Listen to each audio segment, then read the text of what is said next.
Welcome to Film at 50, a podcast that celebrates semi-centennials in the world of cinema. I'm your host, Brian Rowe, and I'm thrilled to welcome Rebecca Long to the podcast today to talk about a big one, Bedknobs and Broomsticks, starring Angela Lansbury, released 50 years ago in December of 1971. How are we doing, Rebecca? I'm doing great. How are you? Doing fantastic. Thanks so much for being here to talk about one of the real landmark Disney films of the 70s. Would you say that's true? Yes, absolutely. Yeah, I mean, we've talked about a little bit on the podcast, like I did the Aristocats a year ago. We did the Barefoot Executive. And what was the other one? What was the other one we did last summer? I mean, some really, the $1 Million Duck. This is not a great time for Disney feature films, the 1970s. But there are, of course, as always, a couple standouts. And I would argue that Bedknobs and Broomsticks, although I have issues with it, it's not a perfect film. I think it's definitely one of the standouts of the decade. I wanted to start by asking you, before we get to our movie today, what role has film played in your life? Do you have a few films that you really love, either in the Disney canon or outside of it? Yeah. So I don't live there anymore, but I'm from Los Angeles originally.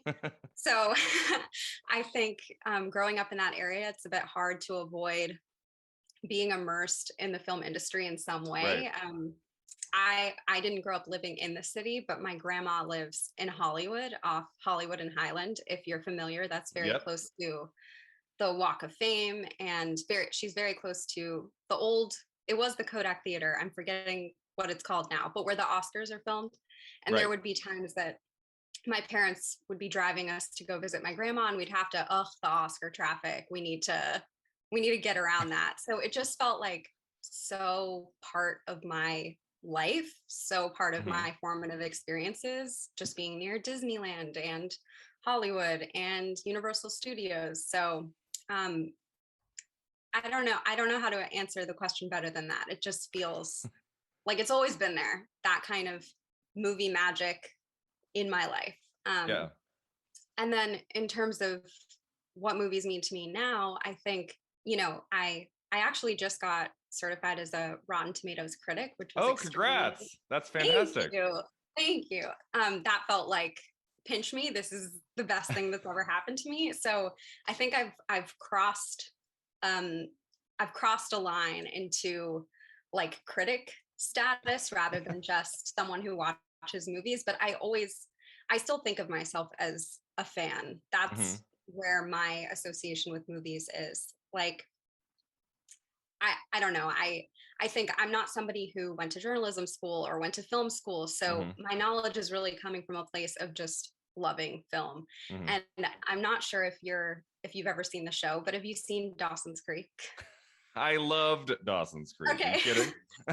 So I watched it for the first time during the pandemic. And as insufferable as Dawson is, I think the show really captures something about what it means to love movies in Dawson, because the show is so much about Dawson's journey to become the filmmaker he wants to be. And I think that kind of earnest, almost cringy love of movies resonates for me. I love Dawson's Creek. I wanted to be a movie director when I grew up. And when that show came on, I'm like, this is the show to watch. This is the one I'm not going to miss. And there have been some 90s television shows I've gone back and revisited. Yeah. I have been afraid to revisit Dawson's Creek. I'm just scared it's going to be insufferable. I don't know. Yeah, I mean, I will say it is, but it also feels very important. It's it paved the way for so many other shows like it, like The OC, One Tree Hill. It just feels important to have seen. So I'm glad that I finally got around to it. That's better late than never, right? What are some, like, if you had to pick like 3 to 5 of your like favorites movies you love to revisit over and over, what would those be? Yeah. So actually I've been thinking about this and I was like, okay, I could say some highbrow film, don't have to. But when I really am being honest, I think Legally Blonde is an excellent film. And I think particularly when I think about Reese Witherspoon's performance, it upsets me a little bit that it took her taking these like quote unquote meatier, Right. more serious roles to be recognized as a legitimate actor Hmm. because she's so good in this movie. Her comedic timing is excellent. I mean, I laugh every time. So I think for me, Legally Blonde is kind of a representation of how comedy can sometimes be devalued in Hmm. terms of how people think of when people think of film, they think of drama or other kinds of film. But with comedy, Three I think hour science fiction. exactly. Well, yeah. A movie that we shall not name.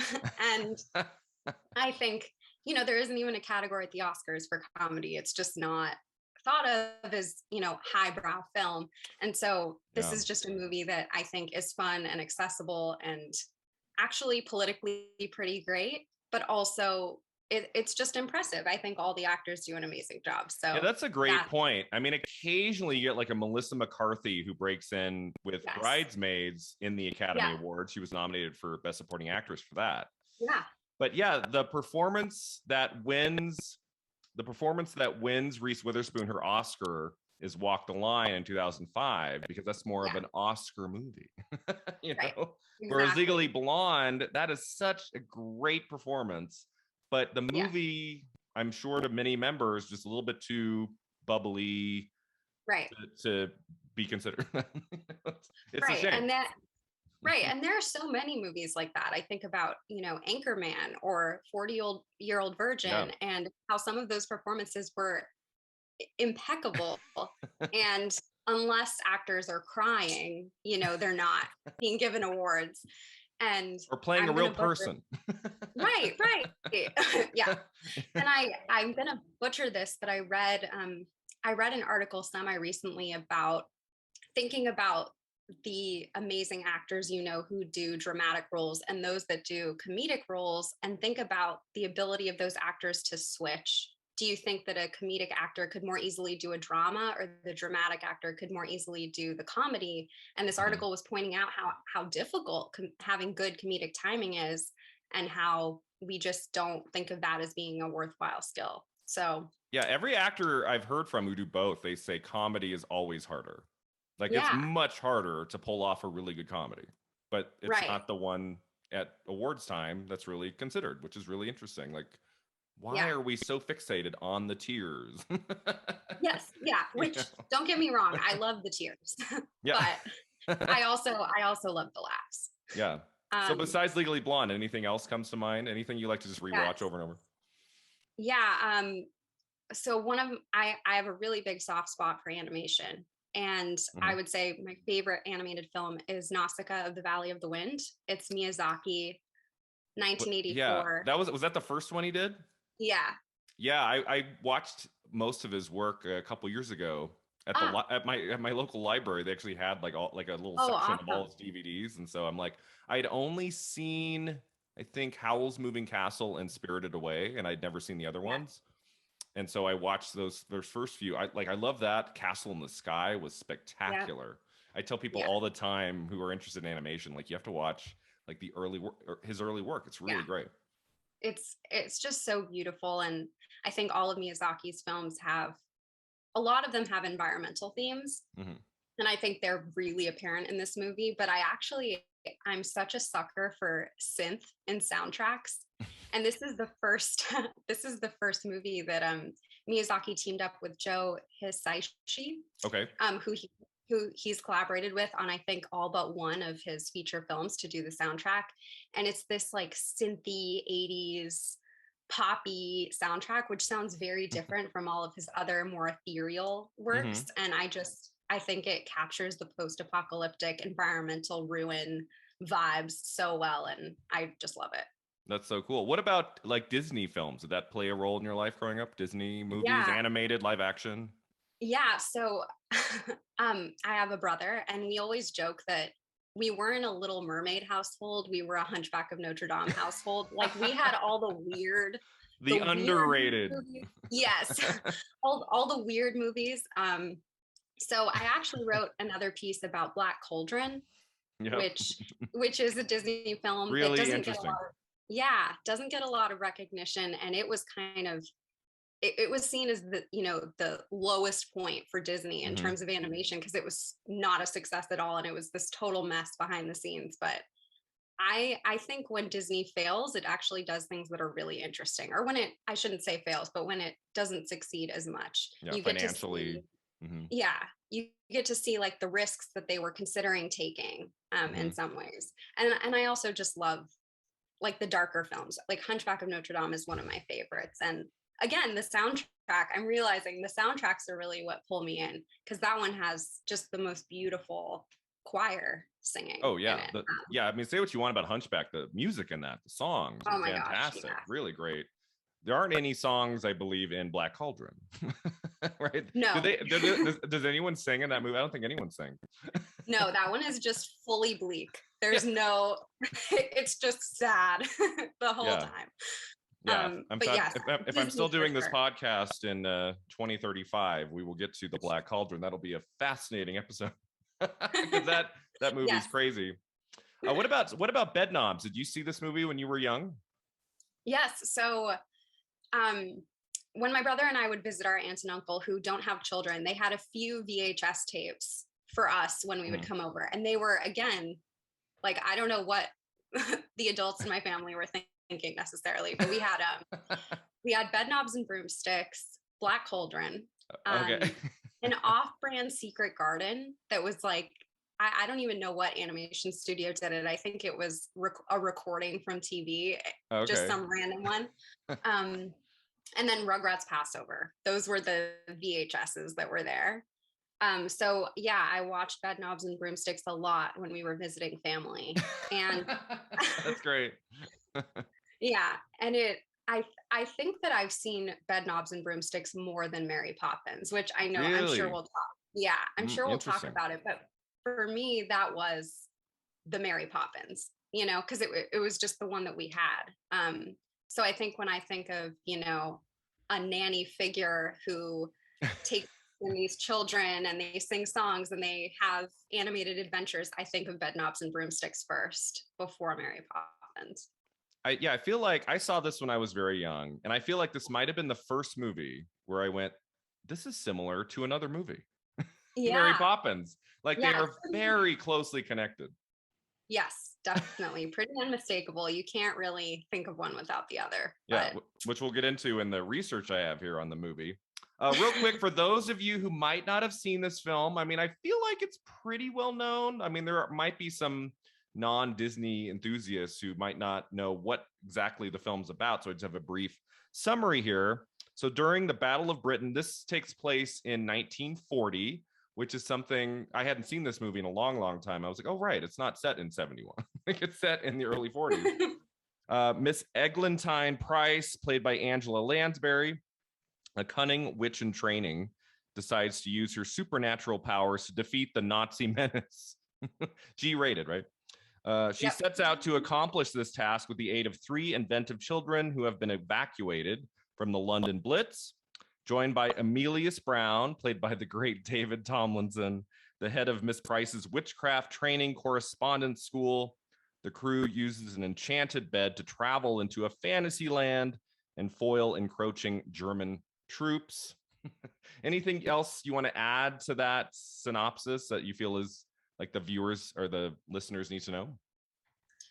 I feel like emphasizing how off kilter and disjointed, in sometimes a positive way and negative way, this film is really essential, because that was such a wonderful summary, but it doesn't hit on, like, there are adventures in this film that have no place in this film, basically.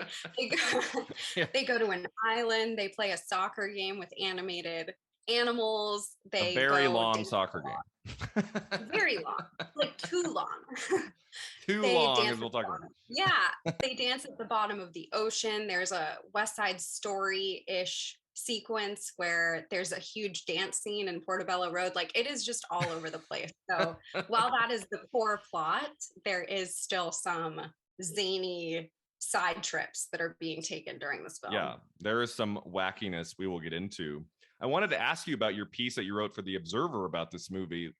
So you wrote a piece celebrating its 50th anniversary. Like did someone come to you with that? Was that your idea? Like what prompted you to write the piece about Bedknobs for its 50th anniversary? Yeah, so I pitched it to Observer, and I had pitched it a few other places as well, but I think, like we just discussed, this film is a little bit under the radar. I wouldn't say it's one of the gold star Disney films. Yeah.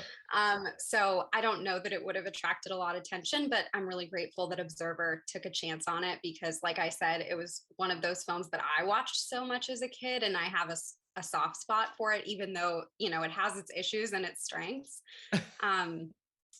So I really just wanted to do the film justice and do as in-depth a history of the film's beginning and, all the conflict with Mary Poppins as I could, while also highlighting some elements of the story that I think got a little bit lost. Like when I rewatched it as an adult, the whole Nazi plot, the fact that this movie is literally about a witch who wants to empower herself to fight Nazis is so cool.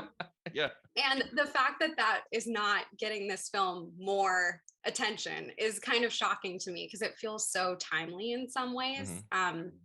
So I really just had a lot of fun digging into the history of the film and thinking it through a little bit more in 2021. Yeah, that's what I loved about your piece. It wasn't just an analysis of the movie. Here's what I think of it and how it holds up 50 years later. You do break down a lot of the history of the movie too, which I think is helpful for those, especially those people who might not know a whole lot about the movie. It's like really helpful in that regard. Thank you. Yeah, so it's really cool. I'm glad I found it and I found you for this episode. This is great. Thank you so much. I'm so excited. So yeah, you might have touched on some of this research in your piece, but I wanted to, go through some of these really interesting trivia notes here. So the film is based upon the books The Magic Bedknob, or How to Become a Witch in 10 Easy Lessons, published in 1943. This is not a book that was published in like 68 or something. This was like a long time before the movie got made. Another book was called Bonfires and Broomsticks. It was written by English children's author Mary Norton. During the early 1960s, Bedknobs and Broomsticks entered development when the negotiations for the film rights to Mary Poppins were placed on hold. When the rights were acquired, the film was shelved repeatedly due to the similarities to Mary Poppins until it was finally revived in 1969. Yeah, if this movie had come out in 1966, that could have been tricky, right? I feel like it needed that time away because it is so similar, right? Yeah, and I looked this up before we got on the call, but it turns out that Disney bought the film rights for Bedknobs before they bought the film rights for Poppins. Wow. So it seems like, it was in, developmental limbo for a long time, over 20 years. And I think it sounds like Disney really wanted Poppins. And it seems like Bedknobs in some ways was like a consolation prize. And by the way the film was treated, that's pretty obvious. But yes, I definitely think if they had been released more close together, it would have been even worse. Yeah, it's what that film Saving Mr. Banks is all about, right? Walt Disney's like pursuit to get the rights to Mary Poppins. Like he wanted that book made into a movie. Yes. And he finally got it. And that film came out in 1964. So that's 7 years before Bedknobs. So it's a long time for Bedknobs to hit the screen.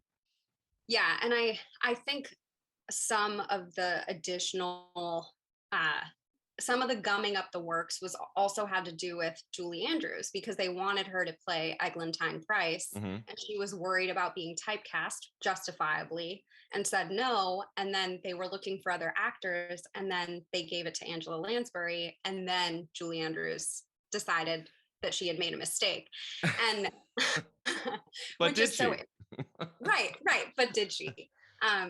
But I think that there was a lot going on at that time. And even when you consider that Black Cauldron wasn't made too long after this, it was also a movie that was in developmental limbo for a really long time. So I think we're seeing the beginning of the slump with Bedknobs and Broomsticks, animated films and live action films, before they really hit their stride. But like I said, I think during this time of strife, when they were really kind of floundering around in terms of content, they actually did really interesting things. And I think that Bedknobs and Broomsticks is a great example of that.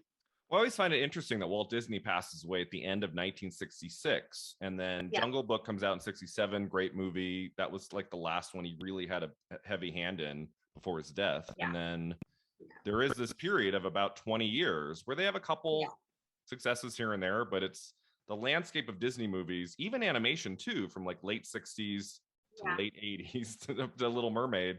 It's kind of and I always wonder, like, what if Walt Disney had lived another 20 years? Like, I wonder what the films would look like. It probably would have looked very different. Because he wasn't super old when he passed away. I'm always like, what if he had made it 15 more years? Like, I feel like the films of the 70s wouldn't be the same. I feel like there would be different projects. Not to say that they'd all be better, but like, I mean, I think what would have come out would have been very different. Yes, totally agree. Yeah. So that's it. And as you say, I have that written down too about Julie Andrews. I don't know how often that happens in film, like when an actor says no, and then weeks later, whatever it is, they change their mind. I'm like, that's not how it works. Like, you have to decide then and there. You can't be like, let me think on it for a month and then I'll come back. So I couldn't find, like, how long did it take for Julie Andrews to change her mind? Do you think it was like a few days, or do you think it was like a few weeks? I don't know. That's something I tried to dig up for the article and could not find. But the way that other articles and the research I came across made it sound was that it was pretty quick, like a matter of weeks or something like that. But I don't know if we'll ever know. Because it's like, if they really, really wanted Andrews, I feel like they could have waited a little bit. Like, I don't think they would have, like, the next day, oh, she's hesitating, let's contact Angela Lansbury. Like, I feel like they would have waited. Something that struck me as so interesting, and this is complete speculation, but if you watch Mary Poppins 2, Angela Lansbury has a small role in She's in it. But not Julie Andrews. And I was like, is this some karmic justice for, for Angela Lansbury, who was like the second choice? I saw an interview with Julie Andrews around that time. She might have been promoting a book or something. I think she had a memoir out the same year. And they asked her, why are you not in Mary Poppins Returns? And she said, I did not want my presence to take anything away from the new Mary Poppins, Emily Blunt. I wanted this to be her movie. Like, Dick Van Dyke made sense because he's kind of playing that other character. He's not playing, it's not like, the same guy from the first movie all the way through. I think if Julie Andrews had showed up at the end, even not as Mary Poppins, it would have kind of removed us a little bit. I think I could see where she was coming from there, but that's I never put that together though, that you're right. Angela Lansbury's at the end. So that's interesting. I think it worked out. I don't think Julie Andrews in Bedknobs would have been the right call, because then it would have just been way too similar. I don't know. I agree. And I think Julie Andrews is incredible, and I could watch her in anything, but she has this polished, kind of refined quality to her. Not to say that Angela doesn't. I'm trying to make this sound positive, which it is. But Angela just has this almost roughness to her. She's not so perfect in this film, and I think some of her mayhem, some of her lack of being put together really, really works. Yeah, she's a little bit more off kilter, a little messier. I think Julie Andrews, there is a specific quality to her that I don't think would have been right for Eglantine. I think you have a good point there. And then this was mind-blowing to me. I'm like, how did I never put this together? So the same man directed Mary Poppins and Bedknobs and Broomsticks, Robert Stevenson. He directed 13 Disney features, something like that. He directed The Love Bug from 69, one of my favorite Disney movies of the 60s for sure. And he directed this as well. Do you think there was any hesitation on his part? It's too similar to Mary Poppins. I don't think he cared. Well, I don't think he cared either, but I think, as we know, and I'm sure this is something you're planning to bring up, but The Beautiful Briny is a song that was originally written for Mary Poppins and then was used in Bedknobs and Broomsticks. So it actually seems like he was taking pieces of each movie and swapping them as it made sense. So, maybe it was an asset to work on two films that were similar, because he was able to not reuse content, but to think about what worked better in which film. Yeah, I mean, there's some people who tried to get out of the Disney system, like Kurt Russell, like, can I just break out, like the younger actors and things? But then you have some of these directors, they are making film for Disney for a decade plus. Yeah. And that's their job. And that's cool. Right. It's like, it doesn't have to be, he didn't have to break out and do an R-rated thriller. Totally. Like, this is his jam, then go for it. Fine. But yeah, you say The Beautiful Briny was originally written for Mary Poppins. Do we know what part of Mary Poppins it was written for? Like, was there a scene that was deleted from the script or something? Where did they go to the sea in Mary Poppins? There was, I believe that it was when they hop into the chalk drawing. Oh, there was going to be another sequence that was also animated. So I think that it was probably really easy to just swap it over to Bedknobs and Broomsticks, because that the interaction between the live actors and the animated characters, the vibe feels so similar between the two movies. So it makes sense. So that's probably why a song like that can't get nominated for an Oscar, because what was the film? I talked about this recently. There was a film like where it was a great song, but it had been written for another movie, and so it wasn't eligible at the Oscars. Right. Or is that rule? I don't know if it was the same in the 60s, but it's probably the most memorable song from the movie. And I was like, how is this not up for best song? And that's probably why it's written for another movie. I'm glad they got to use it eventually. It's such a great song. It would have been sad if that had just never come to fruition in any film, right? Yeah, as a child, that's definitely one of the scenes I remember most. The idea that they could go underwater was very exciting to me as a kid. And they could just breathe like normal human beings. Yeah. It doesn't always have to a weird make part. Don't ask questions. Just let it happen. Just let Angela and David do their thing. Right. as we'll get to that scene. Let's see. Filming took place fairly early on. It was filmed in March. Started filming in March of 1970. Obviously, the movie had a lot of animation to be done, so it's not like they could film this in the summer of 71 and come out in December. Like, this movie needed time for them to do the animation and things. The coastal scenes featuring German soldiers were shot on location at a nearby California beach near Burbank. Additional scenes were shot on location in Dorset, England. Filming lasted 57 days, while the animation and special effects required about 5 months each to complete. So that's why it took about a year and a half for the movie to reach screens. Yeah, it's so interesting. I was looking for interviews with Angela Lansbury when I was writing the piece for Observer, and listening to her talk about what the experience was acting in this film, given all the special effects that were going to be added in, which were quite state of the art at the time. I mean, Mary Poppins had done it earlier, but it won, was it best practical effects or special effects? Yeah, it won an Oscar for visual effects, whatever it was called at that time. Yeah, so she describes it being odd at the time to have to act, especially in the scenes with when she does the locomotive spell the first time and makes, articles of clothing come to life. There was a lot that had to happen in order to make those scenes work, because they were doing effects that were, like you said, state of the art. And also all of those scenes with when they were doing the soccer match with all the animals, when they were under the ocean, there was a lot of unique acting required of those people, because that really hadn't been done before. I love watching visual effects in older movies and just trying to guess how they did it, because they didn't have computers back in 1970, 71 to do effects. So it's like, how do they, I mean, there are some really cool effects of David Tomlinson being lifted off the ground by a lion, an animated lion. Yeah. And you're like, okay, how did they even achieve that first part to begin with? And then to animate the character in holding him, I'm just like, that must have taken a lot of time and energy and imagination to accomplish. Yeah.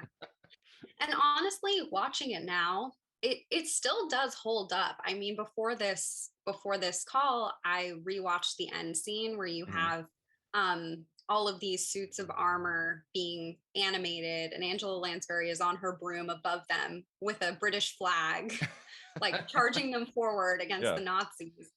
And it looks pretty decent. I mean, I think it's still really impressive. Yeah, it's fantastic. And I'm very happy it won the Oscar for that, which we'll get to. This movie got a few nominations for the Academy Awards.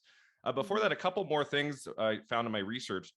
I really wanted to watch the extended version. The Disney Plus version is only 2 hours. Did you like? Is the extended version only available on DVD and Blu-ray? I'm not sure. I also watched the version on Disney Plus to write this piece, but I wasn't able to find an extended version to watch. I guess they released it for its 25th anniversary. Is that right? But then that would have been 1996. I mean, there wasn't even DVD yet. Yeah. So apparently the original runtime was 2 hours and 21 minutes. The version on Disney Plus is an hour 58. So that's a lot. That's like a lot cut. It was scheduled to premiere at the Radio City Music Hall. However, in order to accommodate for the theater's elaborate stage show, the film had to be trimmed down to 2 hours. The removed scenes included a minor subplot involving Roddy McDowall, which we're going to talk about. Roddy McDowall is like not in this movie. Not at all. And 3 entire musical sequences titled A Step in the Right Direction, With a Flare, and Nobody's Problems. The Portobello Road sequence was reduced from 10 minutes to 3 minutes. Yeah. Interesting. Yeah. I remember particularly, I think it's A Step in the Right Direction that is the sequence where she opens the broom for the first time. I towards the beginning.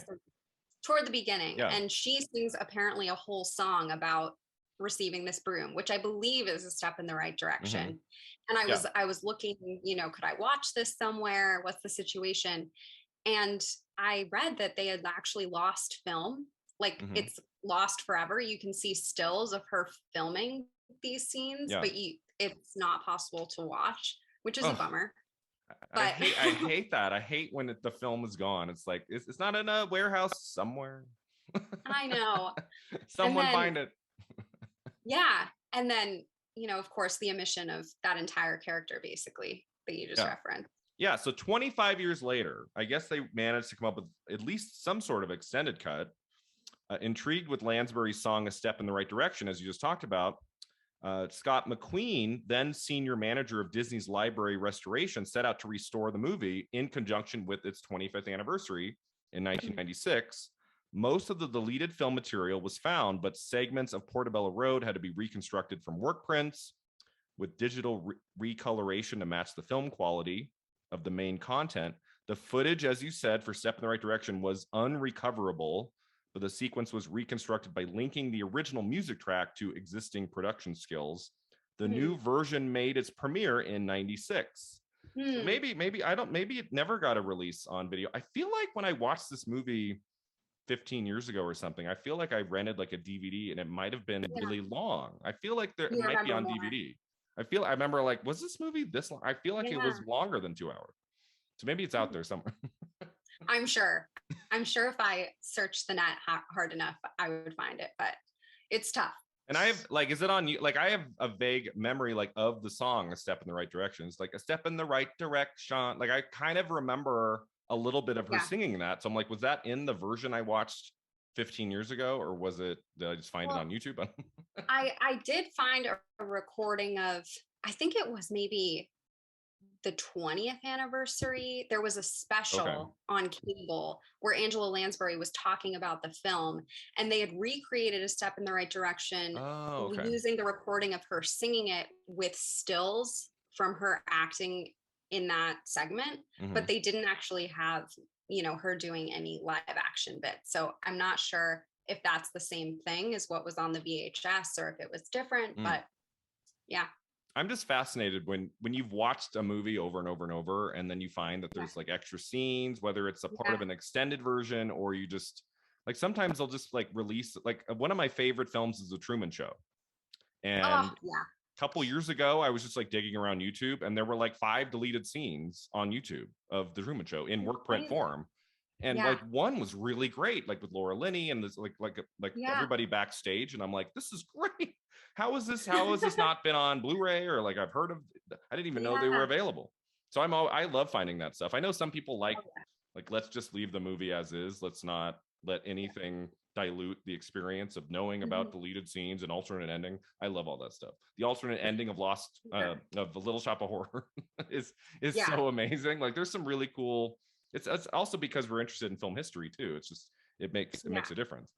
Completely. And I think this is actually making me think of Lord of the Rings and how there are the extended versions, there are the theatrical versions, but just the amount of documentation that Peter Jackson did. I'm like, oh, I wish all movies got this level of documentation, Yeah. Oh, I'm a big believer in that. Every single movie deserves its 30-minute plus documentary of making them.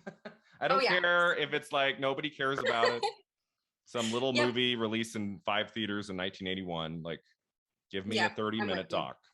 Yeah, exactly. Especially the failures. The failures are the ones I'm really interested in when they do like documentaries about films that didn't hit. Like those are really interesting too.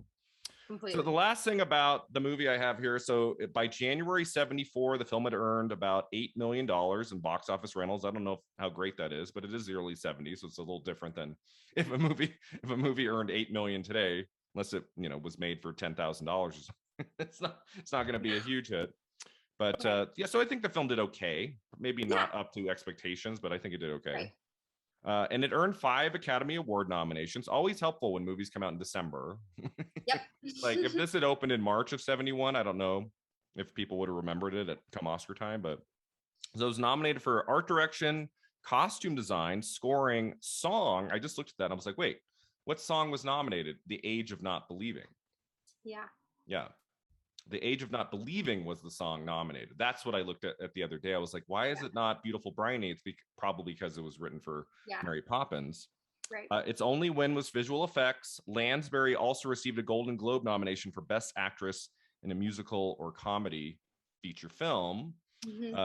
This is not a movie I would have thought that Lansbury could have transcended and made it to the Oscar nominations. Yeah, no. But that's I mean, Julie Andrews won the Oscar for Mary Poppins, so it happens, but very rarely. So like when people star in like Disney live action movies, very rare that they get nominated or win Oscars in the long history of the Academy Awards. So that's all I have for research. Anything else you wanted to add? Anything that you talked about in your article or anything that I left out there? I think we've touched on the main stuff, right?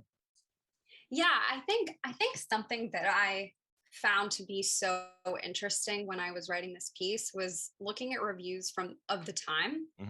And of course, people were comparing it to Mary Poppins, but Roger Ebert's review in particular really hit on the fact that he didn't believe that Nazis were a realistic bad guy, quote unquote.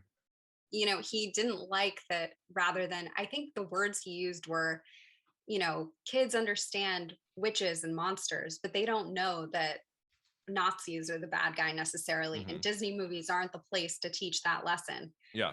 And I really disagree with that. Because I think this movie, in such an age appropriate way, shows the reality of kids being displaced during war and, fighting fascists from your broomstick.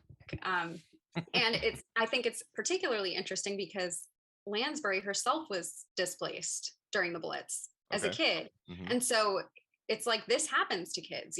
Kids are affected by war. They're affected by the Holocaust. And so to say that, children's movies aren't the place to discuss this feels a little like kids are aware. Kids are more aware, I think, than people can give them credit for sometimes. Ebert's takes were a bit strange at this point. So he was young when he was writing film reviews in 71. I think his first year on the job was 67. He was like maybe in his mid-20s, maybe late 20s. And like I've read a lot of his reviews of 71, and there are some really terrible films that he gives 4 stars to that he just raves about. And then you get to December, and we just talked about it. Harold and Maude, one of just the great films of 71. He gave it 1.5 out of 4 stars. I'm like, you gave Cold Turkey with Dick Van Dyke. You gave that 4 stars. But Harold and Maude gets 1.5. Okay. Yeah. Okay, Rod.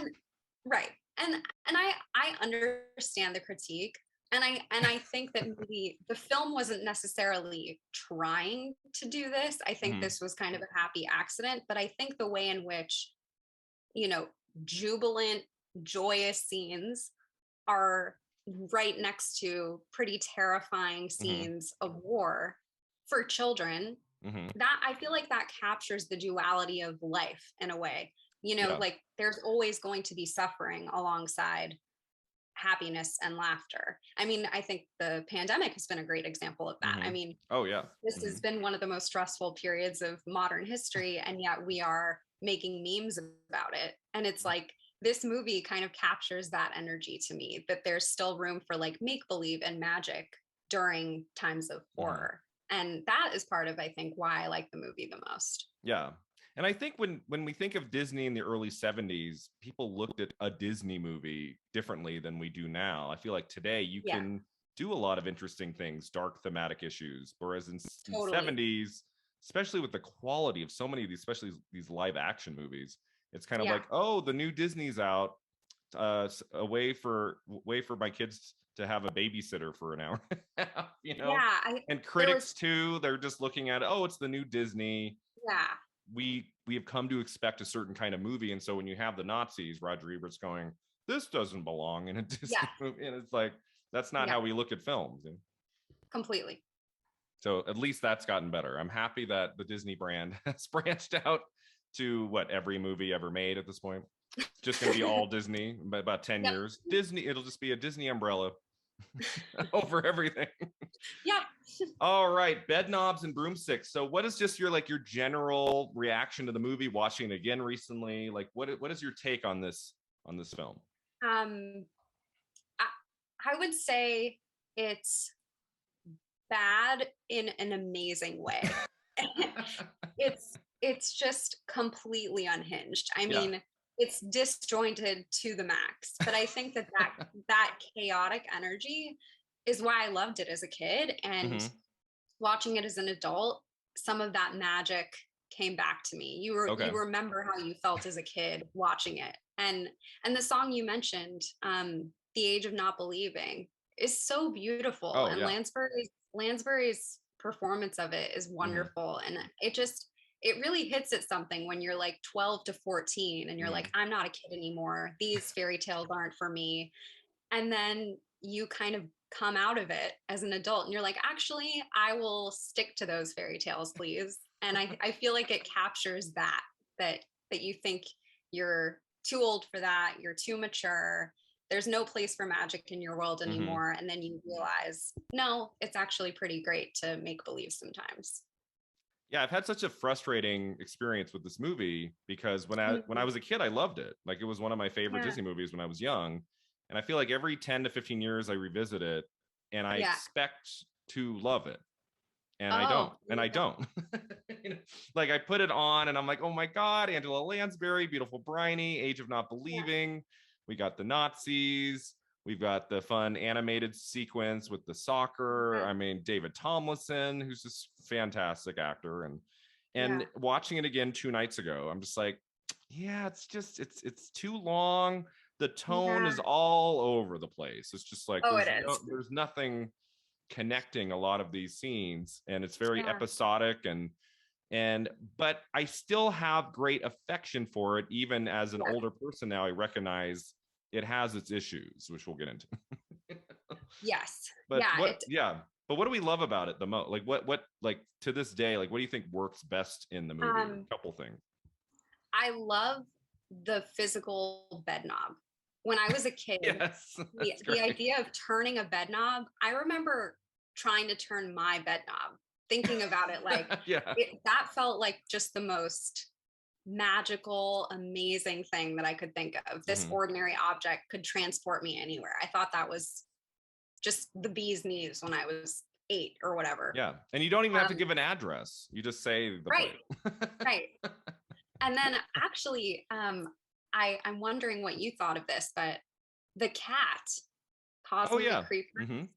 and the scene where I forget which child is transformed into a bunny and Yeah, towards the beginning. the cat chases the bunny and then he transforms back into a human boy. Hmm. But they used a real bunny and cat. Those are real animals. And Yeah. I love seeing that. I don't know, it gives it realism, which sounds absurd, but I just think it feels so fun. Isn't it nice when the I love animals that. are real, when they're actually in the movie? Like you can Yes. tell. I don't care how advanced special effects have gotten in 2021. You can tell when it's not really there. Yes. Yeah. Like I just recently watched the movie Finch with Tom Hanks, and from what I could tell, it like the secondary, like third main character in the movie is a dog, and it looks like a real dog in every shot. And I'm like, okay, that's how you do this. Yeah. Don't animate a dog into this. Yeah, there's a lot with bunnies in Bedknobs. Like we get David Tomlinson like turning into a bunny. Doesn't he like twitch his nose? Yes, he does. That guy will do anything for a laugh. Yeah. I mean, I think David Tomlinson is also a great piece of this film. When you watch Mary Poppins and he's such a stick in the mud, and seeing him get to really shine in this film is such a treat.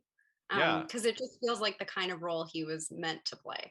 I tried to find out, like, was there any hesitation to hire him, having been in Mary Poppins? Did they try to go for maybe a bigger name or anybody for that role? I couldn't find anything. I guess maybe from the beginning they just thought of him. He had been in The Love Bug too. So obviously Robert Stevenson, the director, was very familiar with him. He probably loved working with him. He said, let's just get David. He's perfect for this. I believe that they did look at other actors, but I didn't see anything about there being hesitation. It seemed, I think he was signed on before the lead actress was. Oh, okay. So it's interesting too that they still wanted Julie Andrews after that, given that would really be very similar. it's subtle, but there is kind of a romantic subplot in this movie, and I don't think that would have worked with Andrews and Tomlinson. That would have been strange. Given how audiences had learned to understand the two together in Mary Poppins, I think you're right. It would have been a little. I mean, I think like the arc of Emilius in this movie is really great. He's not just like sidekick humor guy. Like he has a nice arc. We meet him. He's a total fraud.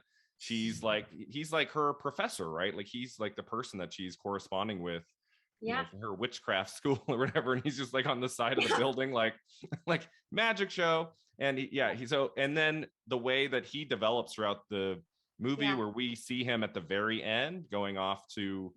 He's enlisting. Like there's just an interesting character there. It's not just like a funny sidekick.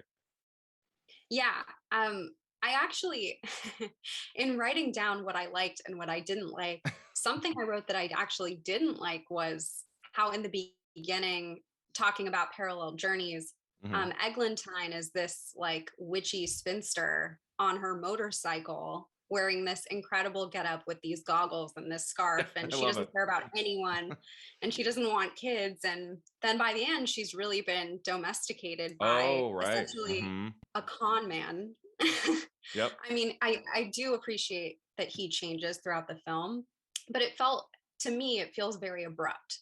And I think, it's not exactly the most progressive message that this woman is now. She wants to be a witch so much. And doesn't she say, like in dialogue at the end, I don't need to be a witch anymore or something? Doesn't she say that at the end? Like, I don't need to pursue that. And I don't know. I'm of two minds about it, because I do think their pairing is so lovely at the end, but I kind of wish that the movie had leaned into her being the spinster that she wanted to be, with the kids or without. There could have been, and it could have been a very subtle change at the end too. I think she could have still been a witch and had like some sort of a journey that leads us somewhere at the end, that maybe she's kind of moving back a little bit on that, but she's not done with it by any means. Like they could have changed it a little bit. I agree with that. But at the same time, again, this is why I say I'm of two minds about it, because when I do compare it to Mary Poppins, which is so hard not to do, and you think about Poppins' relationship to the children that she watches, she kind of leaves them at the end. And it is right. She, was she a great caretaker? I don't know. Maybe not. But when you think about Eglantine's journey with these children, she grows to really love them. And I think that that's such a nice development. And we see what a positive caretaker can look like, actually. Mm-hmm. Like, if you think about her relationship to the children throughout the film, maybe not at the beginning, she is great. I mean, she feeds them healthy food, she cares about them, she tells them to stay out of the line of fire at Mm-hmm. the end in the fight. I mean, they're at the top of her mind. And I think that is, I think she is a much better model in terms of a caretaker than Mary Poppins is. Maybe Yeah. that's a spicy take, but Yeah, I remember it's been a little while since I've watched Mary Poppins. So I remember something that I struggle with sometimes now watching it is there's not a huge arc to the Mary Poppins character. She kind of stays at no. the same emotional level the whole time. She doesn't Yeah, grow like fonder of the kids by the end. She's just kind of like she just stays the same for the most part, which yeah, makes it really interesting to me that Julie Andrews would win an Academy Award for that performance because right. the character itself I have some issues with. And I Yeah, think Eglantine has a much stronger arc than Mary Poppins does, just as as a character. yeah. And she also has a really, what's the word I'm looking for? Like a deeper personal interior life. I mean, Mm-hmm. we get to see what she's interested in. We get to see what her house looks like. We know that she thinks that Amelia Brown's behavior in the beginning is reprehensible, and she sticks up for herself Mm-hmm. and stands up to him, and she just has a lot of personality. And I think in Mary Poppins, the figure of Mary Poppins is more of a figure. Mm, There's not as much personality or depth to her. She's there to serve a purpose. And right. I think that's why Eglantine in some ways is easier to connect with. Mm-hmm. Yeah, absolutely. And it's just a great performance by Angela Lansbury. Like Yeah. she, we'll talk about her career at the end and a little bit more Yeah. generally, but like she started acting in films in 1944 at I think Yeah. 17 years old. Her Yeah. first two movies, she gets an Academy Award nomination. So she started really strong. But when you Yeah. think of like Angela Lansbury's long career in movies, there's not a ton of titles that come to mind, right? For me, it's just Yeah. those first two, The Manchurian Candidate, which got her a third and to date final Oscar nomination, and Mhm. then this movie, and then what's the next movie that I think of her in? I mean, I don't even know, like Beauty and the Beast. I mean, Yeah. as an animation, but Yeah. like in terms of like live action feature films, there's not a whole lot that we think of. Whereas like Julie Andrews, I could probably name 10 or more. Yeah. And so I'm just always so thrilled that at least we have this performance of hers on film Yeah. forever because it is a great one. I love her in Yeah. it. Yes. Yeah. She's great. And in a lot of the interviews, and I think I put this in the piece for Observer, she talks about how this in this movie, it was very much quote unquote acting by the numbers. You Mm-hmm. know, they were storyboarded, the scenes were storyboarded ahead of time. But it's interesting that there was so much structure apparently behind the scenes in terms of the performances, because I feel like they're really emotive and alive. Mm-hmm.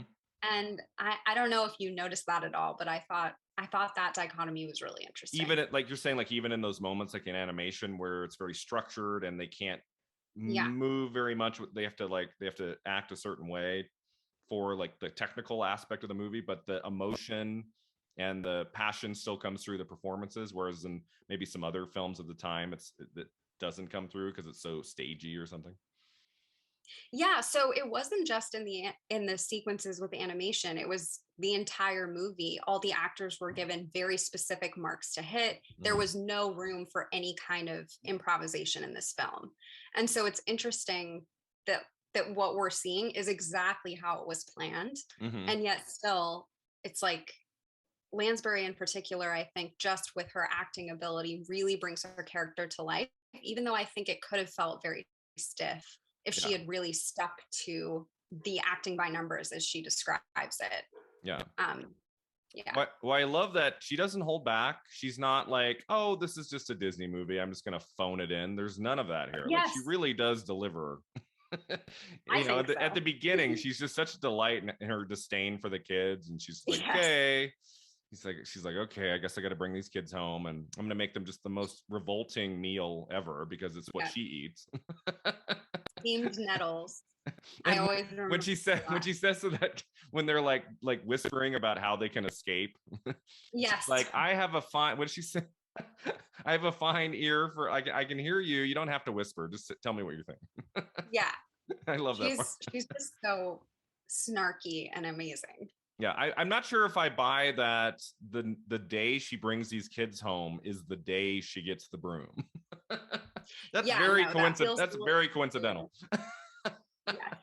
She's just like, definitely. She's on the broom, just in the sky, just like, you don't think that maybe one of the kids might poke their head out the window? Yeah, like why at least go to a local field of some sort, some abandoned area. Like, why you need to do it in your backyard? That feels like a recipe for disaster. And speaking of great acting, her acting when she's like wrestling with the broomstick is pretty great. So good. She's like trying I know. I always think about how in those scenes, actors are really creating the movement all by themselves. And it must feel completely ridiculous, but it looks pretty good. One of my absolute, I don't know if it's because it's good or bad, but when the lion roars on the soccer field and Angela Lansbury, like, she like does this fall over from the wind of the roar. It's so stupid. I love it so much. I'm trying to picture Robert Stevenson. Okay, Angela. So the animated lion just roared. Okay, and action. Yeah. And she's like, oh, falling over. It must have been some of this stuff must have been so silly on set. I'm hoping they were just having a great time and laughing about it. Yeah. There's a lot of silliness in this movie. So what else do we like? Let's talk about the songs. Like, what do we think of the songs in this? Obviously, Age of Not Believing. That was the one that got the Oscar nomination. What do you think of that song and the other major songs from the movie? Yeah, that one is my favorite. Yeah. Beautiful Briny, of course, is a standout. I love the Portobello Road song. So good. It's so good. I love a West Side Story moment with the dancing. Uh-huh. The brown face could have done without that. Mm-hmm. That's a really interesting legacy of this film as well, I think. Mm-hmm. And also really indicative of the time that this was made. Mm-hmm. But I think aside from those, I forget the other songs, which I think. I mean, what do you think? I mean, it's because I watched this all the time as a kid. These songs have just stuck with me. When I was like, oh, I'm watching Bedknobs this week. I just like on my run with the dogs the other day. I'm just like Portobello. I just started singing. I just know it. And I was like, what was the other song? Oh yeah, Eglantine. Yes. Why don't you shine or whatever that song? And I was like, oh, that's right. That's her name in the movie. Like Eglantine. Yeah. It's a name you don't hear very much. And that's reminding me that initially when Emilius Brown realizes that Eglantine actually has magic, that his spells that he's been, feeding people thinking that they're fake and he's getting money from it. When he realizes that they're real, his first instinct is to ask her to be a showgirl, essentially, in a magic act where he is the magician in the library. Right. And it's like, what a sleazeball. Exactly right. Yeah, that's not his house. Like, doesn't he say, oh, I just found the door open? Yes. Yeah, it's just some abandoned mansion because they're in the middle of a war zone and he takes advantage of it. Yeah. And that's another aspect of his character I enjoyed. Like, oh, he just came across his house and I will call it my own. Probably my favorite part of any song always is Angela Lansbury saying, it's grand while you're dancing on the sand. I don't know why. Gosh. Her little like thing with her arms. Yeah. It always makes me laugh. And she just looks so buttoned up with her little outfit, and yet she's going like this. She's so wonderful. Yeah. So what do we think? Let's get into the animated sequence, which is what, 15 to 20 minutes? It's long. It's like a long part with the sea followed by the soccer match.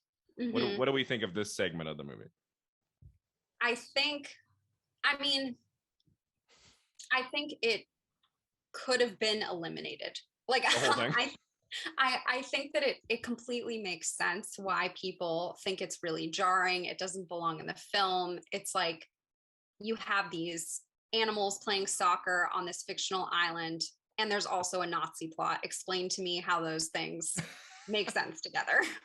Yeah, was there ever like a story meeting where they were like, okay, are we sure? Do we want to have a 20-minute animated scene of them playing soccer and then Nazis after that? Is that like, did they not talk about that? Right. It feels like that the movie could have gone an entirely different direction. It could have been another movie. It feels Mm-hmm. so separate and disjointed. But I also think that that kind of hodgepodge-ness to this movie is what makes it feel magical, perhaps not for the right reasons, but it Mm-hmm. feels I don't know what the word is, like random, but kind of um I don't know. It just feels like they threw it all together, basically. It to me, it felt like they said, okay, we want to connect it a little bit to Mary Poppins. That film was such a Mhm. huge success. We need to Yeah. have an animated sequence, and let's just have it be at the centerpiece of the movie. This will be the fun part everyone really loves. And Yeah. the sea part, I think, is absolutely beautiful, and I love that aspect. I love that they can take the bed not just anywhere in reality, but they can also take it to this imaginary world. That's cool. I like it. I like Yeah. that idea. But the soccer game just goes on, and Yeah. you're just like, okay, they want to get this pendant on, like it's just to get this thing on. It's I like, know. we don't need. I mean, it's at least 10 minutes, that match. It just goes Yeah. on, and you're like, okay, let's move on, movie. Yeah, like I said, I think the scene in which they are under the ocean, I Yeah. remember that from being young and thinking that it felt so magical. Hmm. And I had kind of the soccer match was very fuzzy to me when I rewatched it as an adult. I like vaguely remembered.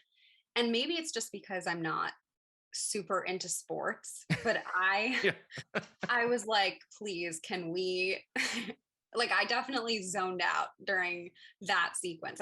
I think it's hard not to because like you said, it's so long. And it feels very much like, okay, we've gone from West Side Story to like Space Jam all of a Yeah. sudden.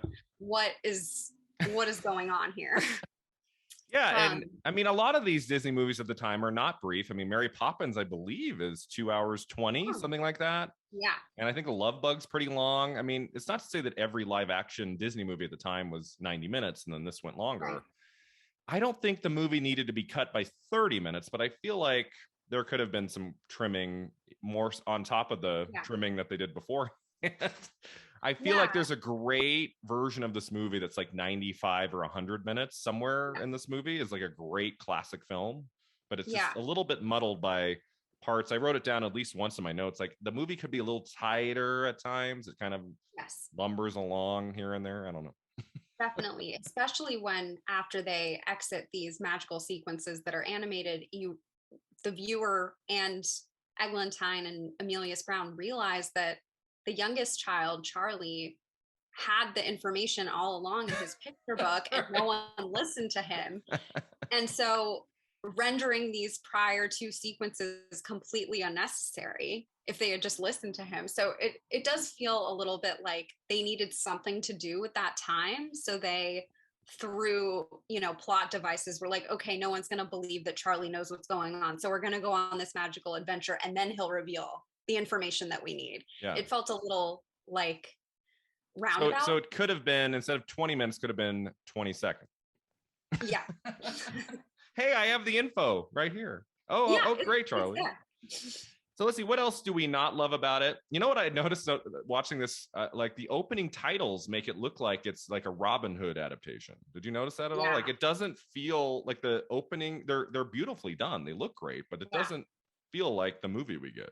I don't know about if you thought. Yeah. Yeah, I'm a big sucker for really elaborate opening sequences Mm-hmm. Yeah, like me too. that. I love the older Disney films for those opening sequences. And I think I understood that they were trying to connect the opening to the very end, in which there Okay. are these Mm-hmm. suits of armor being brought to life that are from older ages in England. Oh, But okay. Yeah, yes, yeah. Mm-hmm. it definitely feels like, okay, so part of this movie is in this war zone, part of it is in fictional animated Mm-hmm. land, part of it we're harkening back to this like much earlier time period in England's Mm-hmm. history. It's like sense of place and sense of time, like everything else in this film, is very messy. And I which I simultaneously like and don't like. Yeah, I mean, it's not to say that a movie can't be a little bit tonally all over the place, a little messy. Sometimes Yeah. I like that. It depends on the project, but Yeah. I feel like this one, it could have been a little bit better connected throughout. Yes, I mean, those agree. opening titles, it looks like it's going to be a King Arthur adaptation. You look at those opening titles, it doesn't look like a movie you're going to get an animated soccer match. No, it does not. Not at all. I mean, I guess better that than just title of the movie and then into the first scene. I mean, so I'm not saying I want it out of the movie. I just noticed that. You compared the bed flying effects, I believe, in your Observer piece to Willy Wonka and the Chocolate Factory. Am I correct on that? Yes. What do we think? What do we think of those effects? It's kind of strange, like what they do to the film for those parts. Yeah, it's very, like we were just saying, there are all of these leaps in tone, and it feels like this is another one in which they're on this psychedelic tunnel ride, like in Willy Wonka, and it's like, what's happening here? But it seems like instead of throwing things at the wall and seeing what stuck, they threw everything at the wall, it all stuck, and they used it all. Yeah. But I applaud the chutzpah of that, just doing it all. They were doing the most with this film. And even though I think the psychedelic bed transport makes zero sense in the context of the movie, I like it. I mean, with the psychedelic effects of what they do to the film, it's almost weird to watch like Lansbury and Tomlinson just kind of like smiling, looking. Yeah. It's like you think they should be getting high or something. It's like it's almost like there's something a little off when we get those effects versus just we're just quietly sitting on the bed, like admiring, like looking left and right. And you're like, what? At least in Willy Wonka, like the kids are screaming and it's like, oh my God. Yeah, it's an event.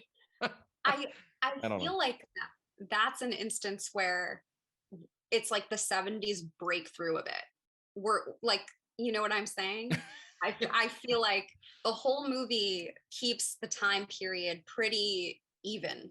And then in this one scene, you're like, oh, surprise, here's some rainbow.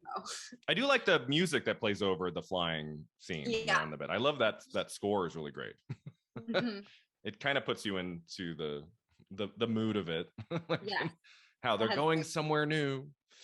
Probably my biggest criticism of the movie, and it has to do with the cutting down of what it was. So maybe it shouldn't be cut down more. I don't know, but Roddy McDowall is such a great actor, and I forgot he was in this. Like he is briefly at the beginning for a moment, and doesn't he come back at the very end just for a split second, and that's it, right?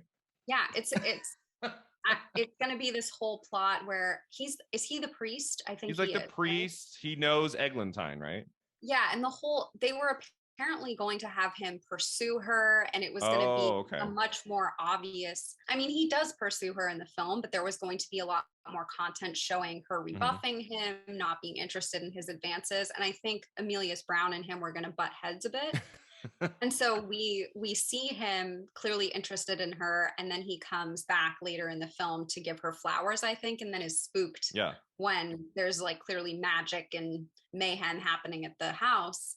But I think that's one of those pieces that was perhaps a mistake to cut. I mean, I think there's already so much going on, so I understand that they were like, let's eliminate this side plot just for the sake of time, but it would have been really interesting to see the film with that included. Yeah, I would have much rather we cut the soccer match. Charlie gives them the info they needed, and more Roddy McDowall. Yeah, I agree. Because he was, I can't remember if this was on the documentary or I read about it, but I guess a lot of his part was cut out of the movie Cleopatra from 1963 with Elizabeth Taylor, and I guess a lot of the stuff that they cut out was great. Like he was really good in it. And so an executive or someone said cutting his part down cost him an Academy Award nomination. Wow. Or maybe they had submitted the wrong thing. There was something that happened with Roddy McDowall on Cleopatra where he was supposed to get nominated and it didn't happen. I can't remember if it was because he was cut out of a lot of the movie or someone screwed up with the submission or something, but this has happened to him before, where great performance. It's cut. A lot of it's cut out of the movie. Happened here again in Bedknobs. And I do my research after I watch the movie again. And I'm like, why is Roddy McDowall in 30 seconds? Give this man his due. Come on. He's so good. It's he has to be in the ape makeup in Planet of the Apes to give him a full character. Come on. Yeah, come on. I mean, he's just great. He's great in Fright Night from the 80s. He's such a gifted actor. And when I see him pop up in Bedknobs, I'm like, I want more. Come on. Yeah, I don't know. definitely. But so I don't know if he has more scenes on the extended cut. I'm kind of gonna like, I'm interested. I didn't have time this week. Like, I want to track down at least if it's on YouTube or something. I'd love to look at some bonus scenes that weren't a part of this 2-hour cut for sure. What do we think of the final sequence of like of all like the, you know, the, what do you call it? Everything that comes to life at the end, like all the armor, like and all like them disposing of the bullets. Yeah. Inside the leg. Like, what do we think of that part? I mean, I think that's one of my favorite parts of the movie. I think it's really climactic, obviously.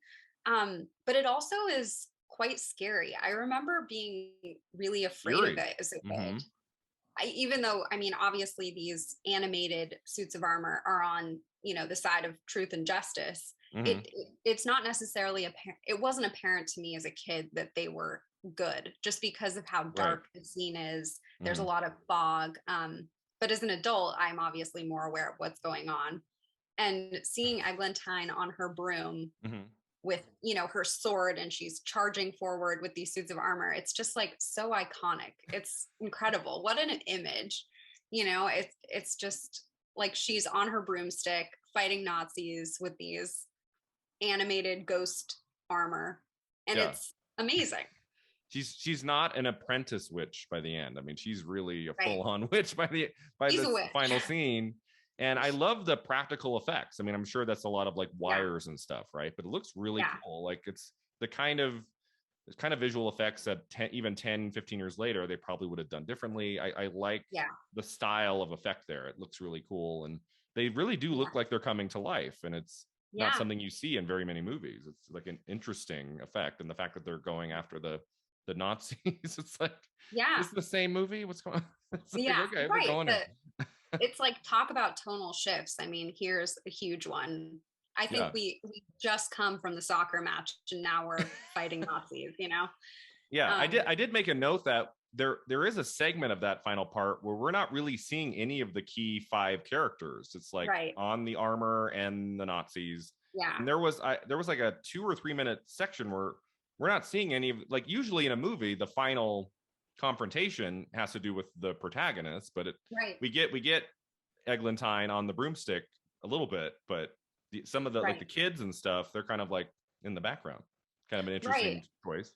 Yeah, and I'm realizing too that probably the music was part of what scared me when I was young, because in that sequence when we're just focused on these suits of armor and they're fighting Nazis, and these really cool sequences where they're, you know, being blown apart by guns, and then they kind of reanimate with different pieces of armor in the wrong places, and it's quite impressive and cool. There's chanting happening in the background. The spell Triguna Macoides Tricorum Sanctus Dei, and it's like this low chanting, and I was like, oh my god, this feels sinister, you know, as a kid, but it's quite cool. You know what part always creeped me out as a kid was when Emilius has that hallucination of Eglantine on the railroad track, and she like comes, remember that shot of her like in a bathing suit or something, and she's singing, and then she like they fade her in, and then they fade her, like that creeped me out as a kid. And I was like, oh my gosh, watching it again, I was like, oh right, that's the part that scared me when I was so interesting. Yeah. Oh my god, I'm remembering that now. It's kind of like a hypnotic little moment where we see a totally different outfit to Eglantine than we see anywhere else in the movie. Yeah, and she's like in the distance, and it's very echoey, and she's just kind of like singing. Yeah, like a ghost. I think it was because she looked like a ghost, and I was like, oh. And I think she's wearing the outfit that he envisioned her in if she would have done the showgirl thing with him. Right. It's like a gold sparkly. It's like his vision of her, which, you know. Great that this is how he still sees her after this entire adventure, after everything that they've been through together. Not progressive in 1971. Anything else about the movie we haven't touched on? Anything else about the performances, the direction? I mean, there's nothing really like, I mean, it's a live action Disney film mostly live action of 71, there's not going to be a whole lot of like experimental cinematography or editing here. But I think the kids in it are really great. We haven't talked a whole lot about the three kids. Like those actors are pretty strong. Some movies, the kids are insufferable, and that's not the case here. They're really great throughout the movie. No, they're great. Yeah, the kids are great. And actually, a scene that I love at the very beginning of the film is when a man is painting over the street signs and a car is coming, asks for directions, and he's painting it over and is like, oh, I have no idea where that location is. You could be Nazis. I can't tell you. And it's this really amazing, funny moment. And then right after, we see the old front guard singing their song, the older men. Are they supposed to be, I don't know, like the National Guard of this town or something like that? And they're kind of marching together steadfastly, singing this old chant, and it's very galvanizing. I want to give a shout out. I believe her name is Tessie O'Shea, the woman at the very beginning who assigns like the kids. Like her voice and her look. I don't know if she was in other Disney movies. She looked a little familiar, but she is a great presence. She's like fantastic, and I could have had even more of her. Believe the character's name is Hob Day. Is that right? but like just a really like funny presence in the movie. I really like her too. She's at the beginning and at the end. Yeah, I love her hair, like the poof, the white poof with the little bun. That feels very like motherly in a very positive, warm way to me. If Lansbury had been unavailable, they could have just gone with her for Eggman's. Right, exactly. I think the movie still would have been good. But I mean, in terms of its directing, its editing, it's fine. There's nothing really, extraordinary about it. But Robert Stevenson was that kind of director. I think he wasn't so much about dazzling the viewer with the shots. It was about telling the story. Yeah. And that's kind of what he does in movie after movie, especially for Disney films. So if you have nothing else to say about any other scenes, I always kind of end by asking each guest, like, what if Disney were to remake Bedknobs in 2021, 2022, Ooh. What would stay the same? How would it change? What do you the face of cinema today is so different. Like if they were to take the story and update it, as they've done with a lot of, especially their animated projects, like what do you think what would this movie look like now?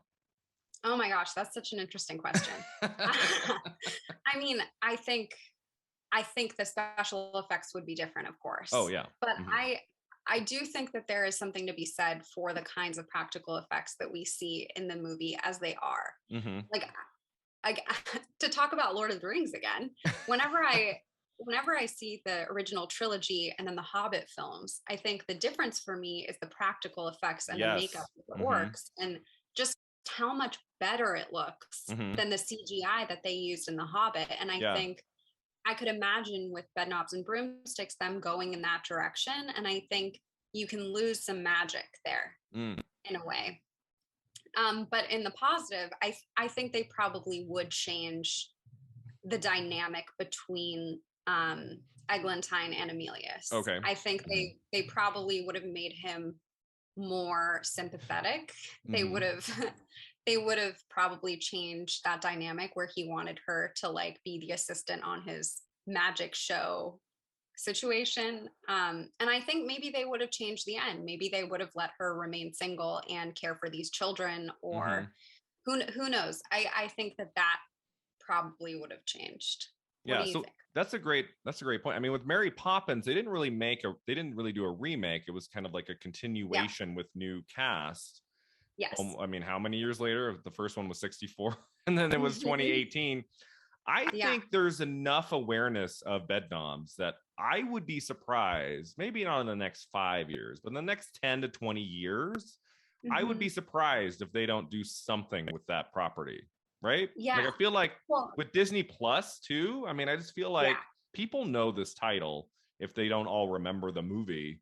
I feel like somebody at some point is going to resurrect this. And it'd be interesting to see what they do with it.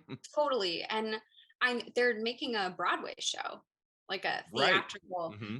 So it'll be, I mean, I haven't seen it obviously, so it'll be interesting, to see what that looks like and whether they changed the music or added things. But I think just the concept of the property, like you said, a witch who fights Nazis, lives alone, has a cat named Cosmic Creepers. I mean, who wouldn't want to watch that? Yeah.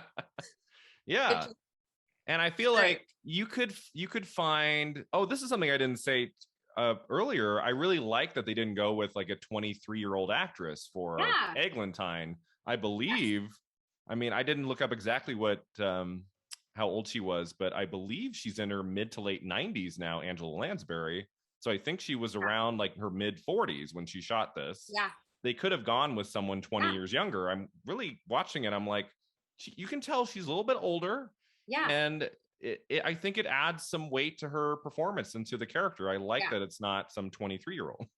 Yeah, no, I completely agree, especially because I mean there's so much discussion and discourse about how when actresses turn 30, it's like, okay, the kinds of roles that they can get change drastically. And it is pretty amazing to see Angela Lansbury kill it in this role, like owning this film on her own. And it also, I think, adds weight to her story, that it's not that she's 22, like you said, and she doesn't want to marry. It's that no, she's really stuck to this. She knows who she is. She's an independent woman in her mid 40s with no other plans.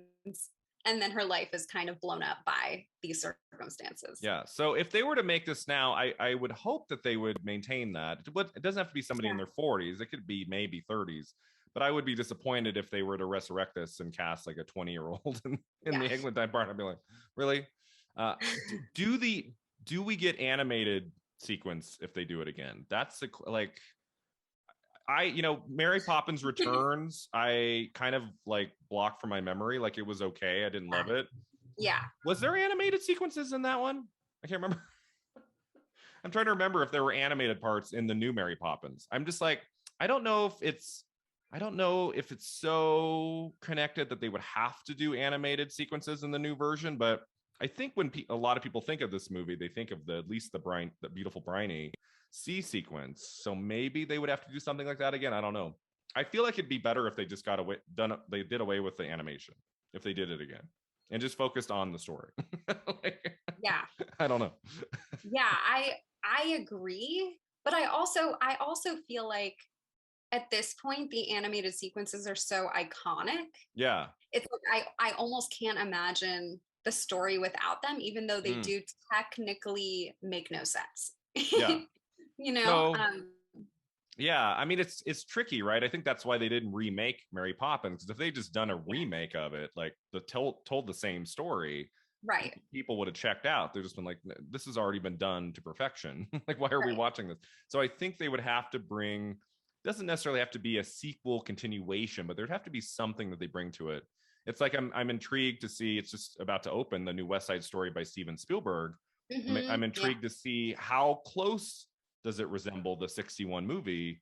If it's too close, it's like, why even make it again? So you have to bring something new and fresh to the material. So I would hope whoever was making Bedknobs now would do something unique with the project and the actors and the story. Yeah. And I completely agree. And I mean, I think when it comes to remakes, it's a little bit tough not to be cynical and see it as just a cash grab, because I mean, it feels like every other movie is a sequel or a remake. And IP. And I think, right. And titles we know. Right. And I think that could be the case, but at the same time, I don't know how many more, but I know that Norton wrote quite a few more books in the series. So I think that there is there is material there that is new. So it could be really interesting if they continue the story or did something slightly different and use that material to build the world out a little more. It's like Mary Poppins. There were multiple books. I always think about how iconic the movie Wizard of Oz is. And I'm always like, there are 14 Oz books. And I think books 2 and 3 were combined to make Return to Oz from 1985, which is not a great movie. But I'm always like, with Netflix and Disney Plus, and I'm like, do you think there is material there don't remake the first one. That's been done. But like, you know, some of those later books I read when I was older, and there were some really cool stories in books 9, book 12 with the Tin Woodman and stuff. And I'm like, there's stuff there.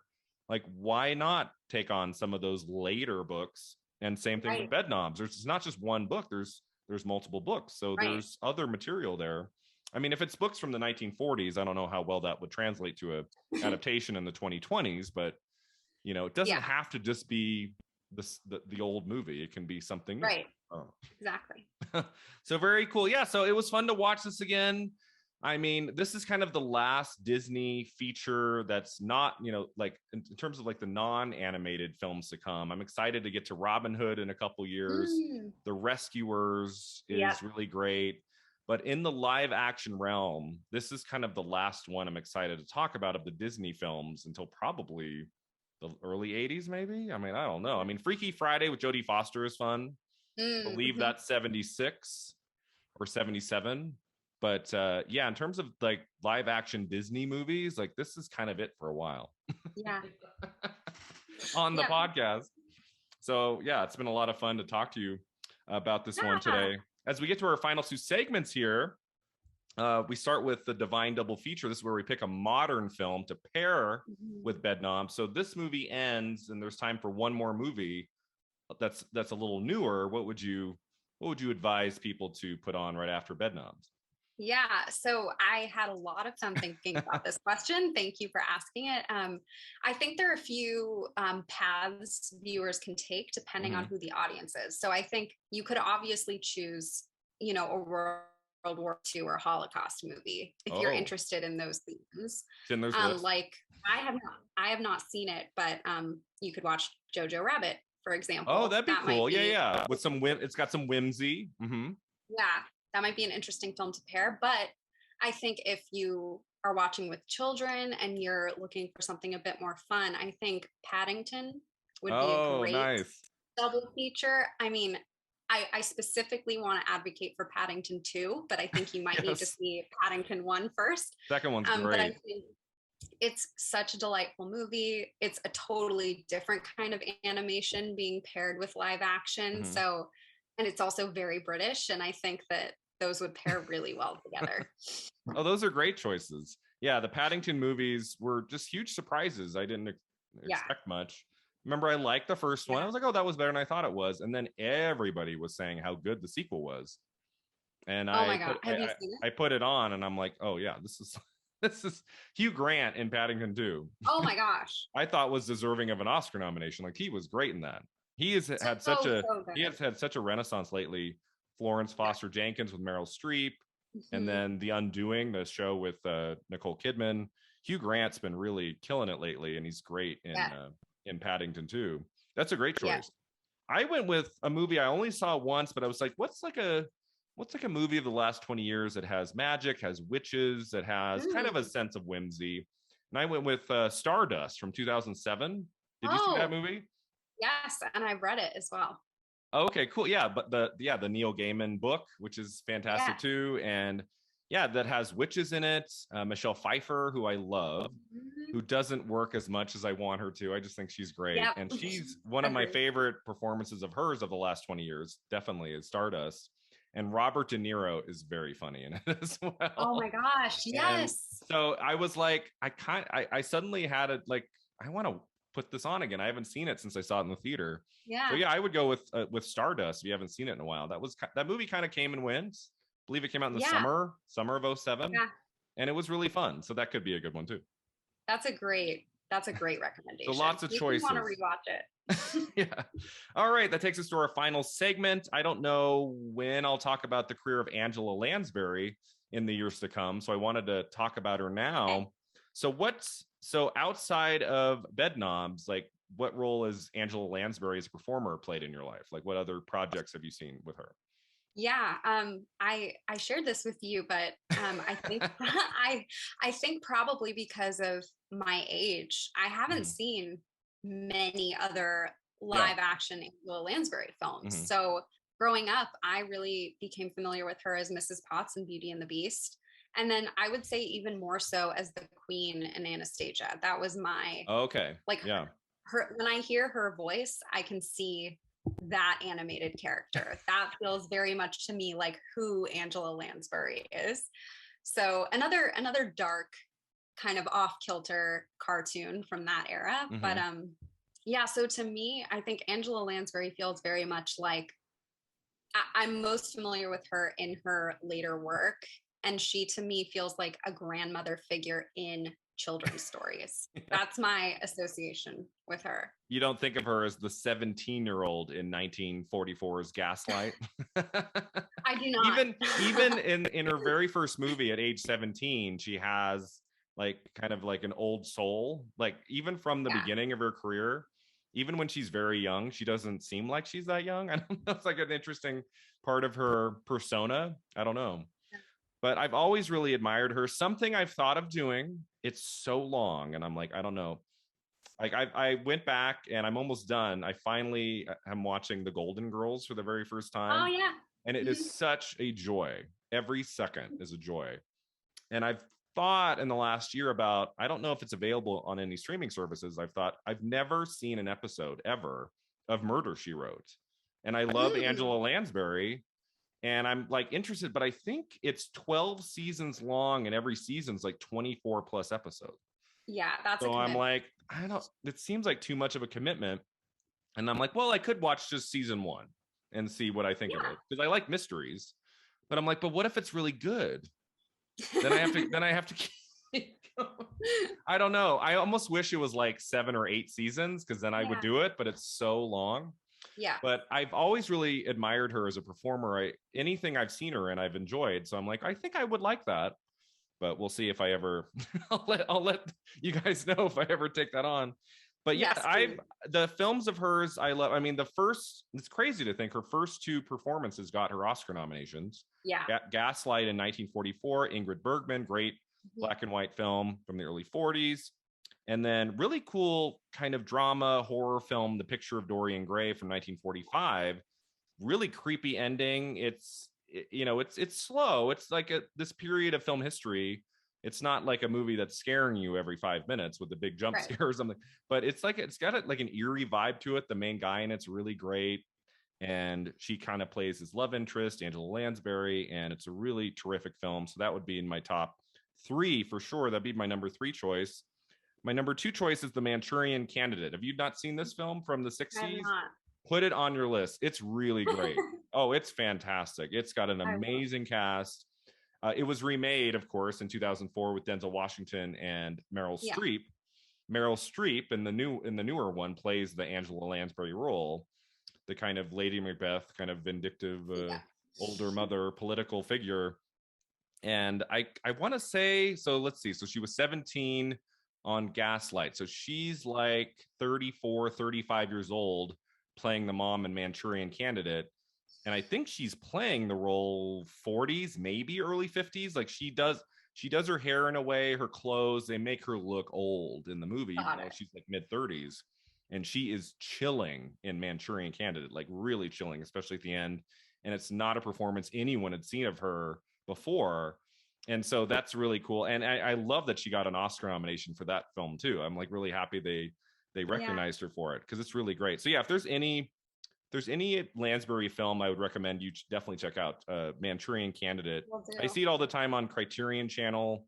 Oh yeah. It's got Frank Sinatra, it's got Janet Leigh, it's got these amazing actors in it, and it's that beautiful early 60s black and white, really cool. But if I had to pick, like when I think of Lansbury, and part of it is because of when I saw it as a kid, my number 1 would be Beauty and the Beast. Like that to me is one of the great Disney movies of all time. And she is not obviously the lead of the movie, but her presence in that film is so important to its success. And not just her singing, but her voice work in that movie as Mrs. Potts. If I had to pick one movie to take to a desert island that had Lansbury in it, it would have to be Beauty and the Beast, even though we don't see her live action face. She is kind of like the most well-known actor in that movie. Like back in the day when we didn't hire just celebrities for every character, which I think was kind of started with Shrek and some of these films in like the early 2000s. like the most recognizable voice in Beauty and the Beast is Lansbury, and she hits it out of the park. She's so great in that. So I would pick that as well. And if I ever get to Murder She Wrote, I'll let you, it's on the list. I've thought about it, but it's just so long. I'm like, I don't know. But like there was a channel, was it a HD Mysteries? Like sometimes at night I would just watch a clip, and there was like always like a great character actor in a role in whatever scene I'm watching. Like if you were a character actor, supporting actor from like 84 to 96, you would pop up at some point in Murder She Wrote. So it'd be like a fun like who's who of like in every episode, not just who is the killer, but who will I recognize in this episode today? Yes. And just the fact that she's the star of the whole thing. I don't know. So we might get to it. But she is fantastic, still with us, which is great. She's in her, believe, if not mid to late 90s. Yeah. Like she's getting close to 100, I think. Yeah. And I don't know if she's working on anything now, but I feel like she's been an active actress, like always working, prolific on stage for the most part since the beginning. And she's still working up until this day, which is so cool. I love to see actors in their 90s still producing art, still acting on stage, whatever it may be. It always gives me inspiration. I think it's so cool. And so all the best to you, Angela Lansbury. You are a remarkable actress, and it was really fun to talk about you today on the episode. So thank you so much, Rebecca, for being here to talk about Bedknobs and Broomsticks on its 50th birthday, 50 years on. Do you have anything to promote, or if you want to tell our listeners where they can find you online, now would be the time. You can follow me on Twitter at Bex_long, and you can look me up at my website, RebeccaClong.com. Okay, cool. Will do. So thanks again for being here, Rebecca. Thanks to all of you for listening. You can find us online at filmat50.com. We're on Facebook, Twitter, and Instagram. And until next time, remember, 50 never looked this good.